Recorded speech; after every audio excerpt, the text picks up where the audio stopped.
My parents ate once a day so I could have a school notebook. 20 years later, I bought them the city they used to clean. Part 1. The sound of hunger. They say you can't remember being born, but I remember the smell of my childhood with terrifying clarity. It smelled of damp concrete, cheap laundry soap, and the metallic tang of old coins. We lived in a basement apartment where the windows were level with the sidewalk. As a child, I didn't see people's faces. I saw their shoes. Expensive leather boots, clean sneakers, scuffed heels. I judged the world by its footsteps. My father was a night janitor at a local laboratory, and my mother cleaned hotel rooms. They were ghosts in a city of gold. I remember one winter night, I was 7 years old, sitting at our small, chipped wooden table. There was only one bowl of thin potato soup. I watched my mother push it toward me. "I'm not hungry, Leo," she said, her stomach giving a loud, traitorous growl. "I ate at the hotel," she lied, smiling with teeth that were starting to fail because she couldn't afford a dentist. That was the night I realized that my parents' love wasn't a feeling, it was a sacrifice. It was a currency they paid every day to keep me alive. I looked at the soup, then at my father's cracked, red hands, and I made a silent vow. I didn't want to be a superhero. I didn't want to be an astronaut. I wanted to be the man who stopped my mother's stomach from growling. Part 2. The boy with the stolen books in school. I was the trash boy. My clothes were always 2 sizes too big, donated from the hotels my mom worked at. But while the other kids played, I read. I didn't just read, I obsessed. I found a discarded chemistry textbook in a dumpster behind the lab where my dad worked.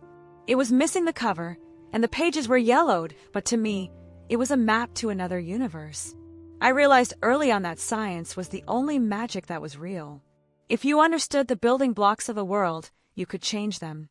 I started collecting old batteries, wires, and broken electronics my father brought home from the trash. In our damp basement, I built a world of copper and sparks.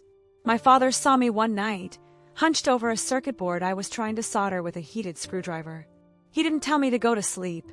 He just put his hand on my shoulder, a hand that smelled of bleach, and whispered, "Don't just look at how things work, Leo. Find out why they break. Then fix the world." Part 3. The grind university was a blur of exhaustion. I got in on a full scholarship, but free tuition doesn't buy food or a bed. I worked 3 jobs. I was a tutor, a lab assistant, and I cleaned the same floors my father did at night. I remember sitting in the back of a lecture hall, my eyes burning from lack of sleep, listening to professors talk about molecular biology while my own boots had holes in the soles. I felt like an imposter. I was a basement boy in a world of ivory towers. But I had a secret weapon. I wasn't afraid of failure. When you've started at the bottom, you've already seen the worst. I spent 4 years in the lab, often sleeping on the floor under my workbench. I was obsessed with a specific problem, synthetic protein synthesis. If we could create a stable, low-cost way to deliver nutrients at a cellular level, we could treat diseases that were currently death sentences for the poor. Because medicine shouldn't be a luxury, just like that bowl of soup shouldn't have been. Part 4. The breakthrough after graduation. I was hired by a top-tier biotech firm. They saw my research and thought it was interesting, but they didn't believe in it. I was the youngest researcher there, the one who stayed until 2 a.m. every night. Then came the moment. It was a Tuesday, 3:42 a.m. I was running a final simulation on a new molecular bond I developed. My hands were shaking. On the screen, the data points started to align. The protein didn't collapse. It stabilized. I had done it. I had found a way to create a cheap, mass-producible compound that could jumpstart the immune system in malnourished or terminal patients. It was a discovery worth billions. When the CEO of the company realized what I had, he offered me a contract that made my head spin.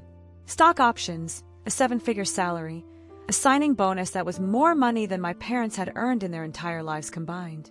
I signed the papers, walked out of the glass building, and sat on the curb. I cried for 20 minutes. Not because I was rich, but because the weight I had been carrying since I was 7 years old, the weight of my parents' sacrifice, had finally been lifted. Part 5. The homecoming. I didn't tell my parents right away. I spent a month setting everything up. I drove to our old neighborhood in a car that cost more than our basement apartment. I walked down those stairs. The smell was the same. Damp concrete and laundry soap. My mother was at the stove, stirring a pot. My father was sitting at the same chip table, his back bent from years of scrubbing. "Leo, what are you doing here on a weekday?" my mom asked, wiping her hands on her apron. I didn't say a word. I just laid a set of keys and a thick envelope on the table. "What is this?" my father asked, his voice gravelly. "That's the deed to the house on the hill," I said, my voice trembling. "The one with the garden you always liked, Mom. And the envelope, that's your retirement. You're never picking up a mop again. Not for as long as you live." My father looked at the keys, then at me. For the first time in my life, I saw him truly go still. My mother started to cry. Not a quiet sob, but a deep, releasing wail of years of suppressed pain and worry. Conclusion: the stars above the sidewalk. Today, I head the research department at that same company. I have a beautiful home, and my kids will never know what it's like to judge a person by their shoes. But sometimes, late at night, I go back to that old neighborhood.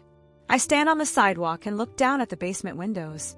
I see the light flickering inside, and I remember the boy with the stolen books and the cold soup.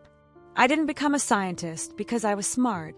I became a scientist because I was hungry. And if you're out there right now, staring at the shoes of the world from a basement window, remember this: the people walking above you aren't better than you.